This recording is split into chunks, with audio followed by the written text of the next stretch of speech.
So 10 property investor mistakes and how to avoid them. So we'll run through. Welcome disclaimer. So this webinar is just general advice. Don't grab it and run with it. You need to seek legal, financial advice before taking anything you see. To be personally applicable. Next, the team who are all online, if you've got any questions while we're running through the slides, please reach out and they can respond in the chat, unless somehow my magic tech skills have taken that away. So we've got two divisions at Key Choice Group. One is the 80 Metrics Property Investment Negotiation Solutions, doing the most advanced tech with buyers advocacy. We do portfolio reviews to see how your portfolio's performing. That's property portfolio compared to the market, and vendor advocacy. So if you are looking to sell a property, we negotiate on your behalf with agents, interview them, get the best outcome for you, and give you advice along the way. Key Choice Lending, Isa's on board. She's the head of the finance division. We are broker of the boutique broker of the year in 2024 and a finalist in 2025. So enough about us.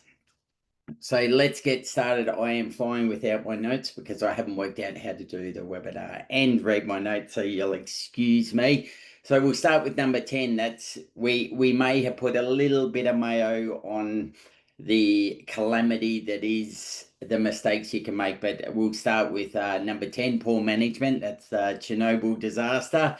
So essentially, you don't want to get a lot of real estate agents have a junior on as a property manager, especially when things get tough.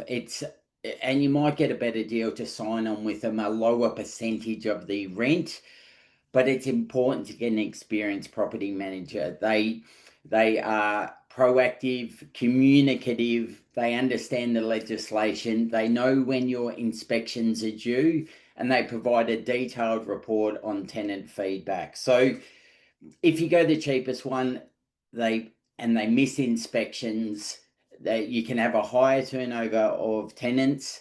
They can propose that you get a inferior quality tenant through inexperience. Prevention's better than the cure. So I urge you to look at who's your property manager. Also, if you're going to pay slightly more, but you've got access to a portal, you can see mapped out when you're getting your reports and feedback on your property. It's worth its weight in gold. I also encourage you to spend half an hour just to have a conversation with your property manager after each of those inspections are done, because through those conversations, you'll learn a lot more about the tenant, what's been going on, than you will just on paper. Hidden cash flow. So you might not know Kodak, the forefront of all things photography. They actually invented the digital camera in 1975, but didn't bring it out because they thought it might affect the sales of their film. And look where that ended up. So hidden cash flow. If you have an investment property, you can get what's called a depreciation schedule done. Many people don't know it, and until it's too late. We've got a link here. A lot of the quantity surveyors who do a depreciation schedule are able to do it remotely now. They don't even need to walk through your property, but there is hidden value in it. So this is just an example. You might have purchased a 10-year-old townhouse. The newer the property, the more depreciation. If it's built after 1985, you often get some depreciation. And you can speak to the quantity surveyor and say, is it worth getting done? But quite often it is. So here's an example. It might cost you between $600 and $750 to get a depreciation schedule. But in this example here, and remember, we're going to send you these slides after the event, it gives you an indication. Even if you're on a tax rate of 37%, you can save yourself $3,000 a year, roughly, with cumulative deductions of between $60,000 and $70,000. There's huge money in that. We've got a link to, you can just order one online through a depreciation service that we use, or find your own. But it's important that you get those done. Doesn't matter if you've owned the property for a few years, you can still jump in and get it done now. Vacancy. This douchebag, excuse my language, he ran WeWork. Newman, WeWork is a joint workspace where people could basically hire out a percentage of a floor. It was supposed to be community involvement, but it was horrendously mismanaged. And people were overcharged and cost billions of dollars. So that's why he's in there. So what I've done is a comparison between your pricing strategy, trying to get people into your investment property straight away, and what that means at a market level rent, or if you try and grab a few extra dollars from the start. So we've extrapolated it out over 10 years. Of course, there's going to be increases in rent, but it's just an example to show you what may happen. So if you're going to get $750 a week rent, you might get less turnover because the property's at market rent more affordable. Let's say you only get a turnover of two tenants in that 10 years. That's on the low side, but just an example. Over 10 years, you'll get about 390,000 in income. But if you go for 780 a week, maybe slightly above market value, you'll most likely get more turnover. So we've gone to a turnover rate of 5 in the 10 years, and the income you get is 374,000. So what we're saying is go market rent, don't be too greedy. Vacancy can kill you. And of course, once a tenant's in, you can move it up with CPI. Speak to your property manager. At the moment, there's really low vacancy, so you can you can afford to get great rent. Just don't push it too high above that. True cost, Lehman Brothers, what a disaster they were. So we'll go into true cost of owning a property. If you've got investment property, understand there's insurance, and that might be building, it might do landlord insurance. What we're finding now, a lot of the buying, I bought one for a client, Queensland, bought it 500,000, getting 700 a week rent, fantastic. But the replacement value on that property to replace the build, let alone the land, is over 100,000 more than what he purchased for the land and build. Also, there's certain areas like Mackay, flood prone, you're going to pay a real premium on insurance. So it's important to understand what your insurance costs are going to be. You need to factor in for repairs, newer the better, hopefully, with a good quality build. But you're going to need to allow for a period of vacancy. The second type of insurance, which is you can get landlord insurance. This is building insurance, and then you need to factor in for a good quality property manager. So a rule of thumb, depending on the age of the property, is between 10 and 15% of the rent per year allow for that. Obviously, getting a building and pest inspection done up front can give you an indication of what you might need to spend. Also suggest when you're setting up your finance, have a buffer. Don't just get the funding for purchase price and costs. Allow a couple of years of repairs and maintenance in there so it doesn't strap your cash flow. You don't pay interest unless you draw it down, so that's important. Toshiba, they were dodging up the books, cooking the books to make it look good for the investors. So what are we talking about here? We're talking about don't buy investment property just off sales brochures or sales pitches. Don't buy, you need to understand local demographics. So you need to understand what you're buying. Does that fit into the area? So you're going to buy a house where there's really just student accommodation, or you're going to buy a house where there's the demographic of the areas for people household. So you need to understand that. Again, the 1-bedroom apartment, so that goes into supply and demand. If you're buying an area with a lot of apartments, etc., you can see that if someone doesn't take your apartment, they might take one down the road. Or if it's a new development, if someone is desperate to get a tenant in, they might drop the rental price, and that can affect the yield on the whole development. So you really want to buy somewhere where there's limited supply and high demand.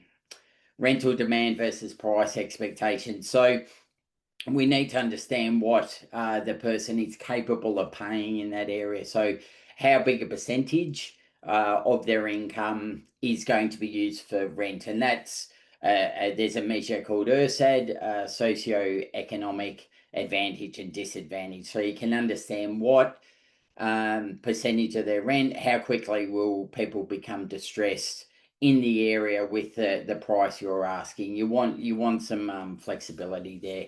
Again, unit to house ratio, you don't want building approval. So you bought in an area, think it's fantastic, but there's 100 building approvals, and 20 of them are for apartment complexes. There's going to be a flood of stock come onto the market.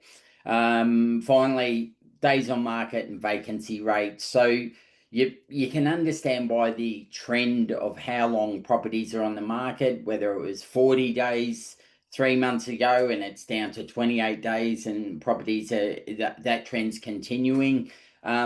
Or you can see that vacancy rates may fluctuate. So it might have been 1%, but now it's a 3% vacancy rate. So you just need to be aware of these, what you're buying, what areas. Don't just buy off a brochure and it looks fantastic and sales pitches. Just dig a bit deeper and start to look at some of even those basic metrics to make sure you're buying what is needed in the area.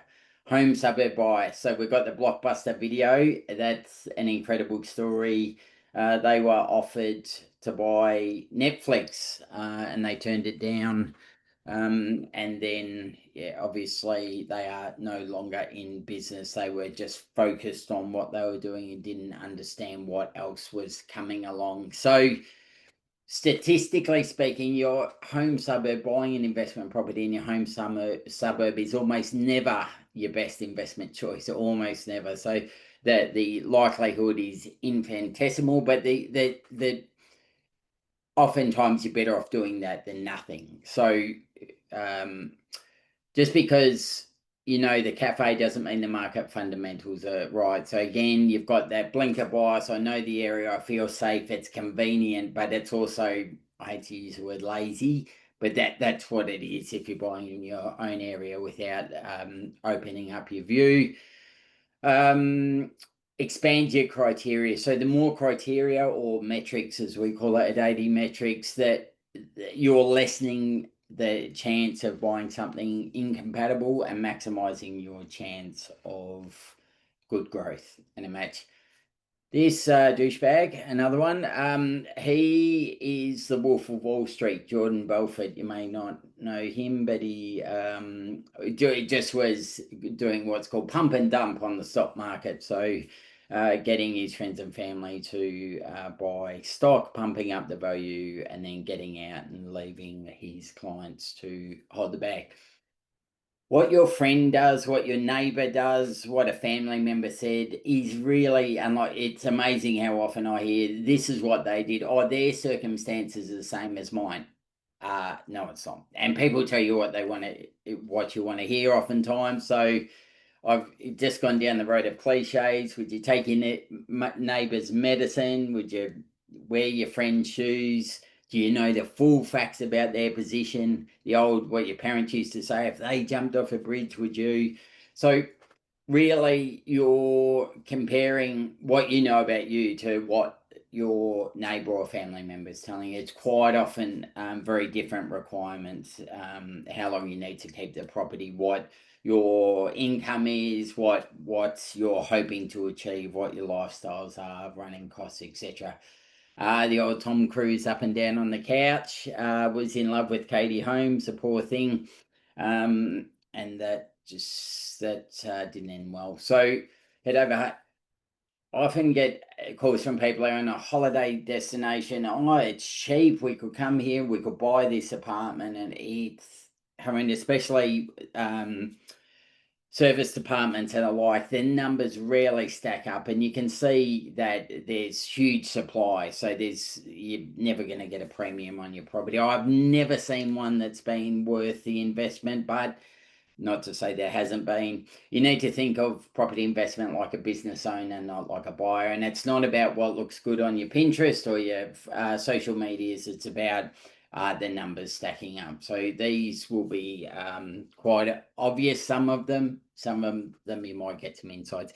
So hotspots. So we're getting, I've got to speed up hotspots. So this was the fire festival. This guy went to jail because he promised this luxury festival, and people ended up with there wasn't enough sanitary, there wasn't enough accommodation in tents, there was food instead of catered, it was like food in plastic containers. Very good doco. Hotspots.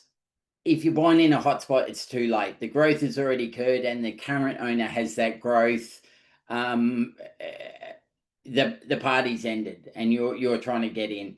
You're competing against other people who are buying on emotion, so you've got no negotiating power. Properties increase, so what happens conversely? Yields are down. You need to invest warm. So before the property hits a hotspot, you need to understand those supply and demand fundamentals. If you hear hotspot, run a mile, in my opinion. Yahoo had the opportunity by Facebook. It could be the most expensive oversight in history. What does it mean for us? It means set and forget. There's no such thing as set and forget. You need to review your portfolio. And why is that? If you're not reviewing your portfolio, you don't know where you are, you don't know whether you should be, you're missing out on opportunities like a multi-trillion-dollar tear up from Yahoo. They had twice the opportunity to buy Facebook and they didn't. So should you be holding what you've got, or should be selling and buying something else? Do you need to sell? Do you need to buy something else? In the position you could do that. Have you got a property that for a small amount of money you can increase the return on investment? So there's no such thing as set and forget. It does take some investment. I just suggest you set aside a small amount of time to review that, whether it be 6 monthly and you spend a couple of hours thinking about what you can do.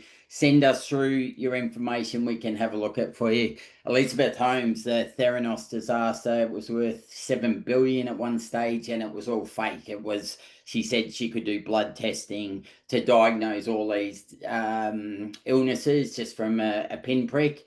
Yeah, she couldn't. So in summary, the top 10, don't choose, be really careful who you choose for property management. Depreciation benefits are critical, so don't leave money on the table. Don't go too high on that. There's a lot of don'ts. I'm being very negative. On the rental that you're chasing, understand the true costs of holding your property. Buy the right property for the market. Don't assume that don't be lazy. Your own suburb is most likely not the best area to buy. Take advice from the wrong people. Please run a million miles. Don't buy an emotion, holiday accommodation, etc. If you're chasing the latest hotspot, it's probably too late, and failing to review your portfolio annually.